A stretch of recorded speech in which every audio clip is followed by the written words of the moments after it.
Mfuko huu wa umoja au tuseme faida mtu anaipataje au sisi faida tunaitengenezaje?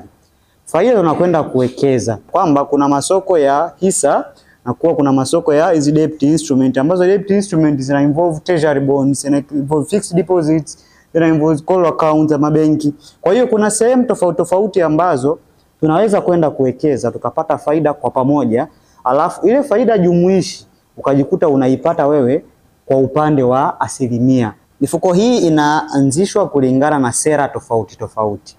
Mfuko wa umoja, kama mfuko wa umoja wenyewe, sera yake ni kuwekeza sehemu ya fedha kwenye masoko ya hisa na sehemu ya fedha yake kwenye hizi debt instrument. Sasa kuna asilimia, yani mfuko huu uwekeze hapa kwa asilimia ngapi, ili kuprevent kwamba usiweke tu fedha zote sehemu moja, ikitokea riski pale ikajikuta ile fedha yako imefanyaje, imepotea. Kwa hiyo mfuko wa umoja unakuruhusu wewe kuchangia fedha muda wote, lakini kwa kianzio kwa mara ya kwanza ni shilingi 10,000. Unaruhusiwa kuongeza muda wote kuanzia 10,000 nyingine na kuendelea muda wote. Mfuko wa pili ni mfuko wa wekeza maisha. Mfuko wa wekeza maisha ni plani ya muda mrefu ambayo iliandaliwa kwa wale wenye malengo ya muda mrefu. Tumesema mifuko hii inaanzishwa kulingana na malengo. Mfuko wa wekeza maisha wenyewe plani yake ni ya miaka 10.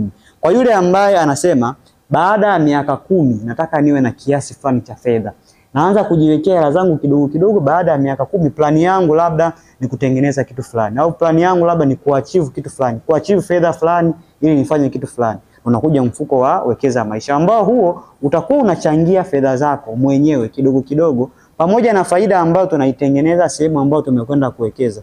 Baada ya mwaka wa 10 utarudishiwa fedha yako wewe uliyochangia pamoja na faida zako zote ambazo umezitengeneza kwenye kipindi hichi cha miaka 10.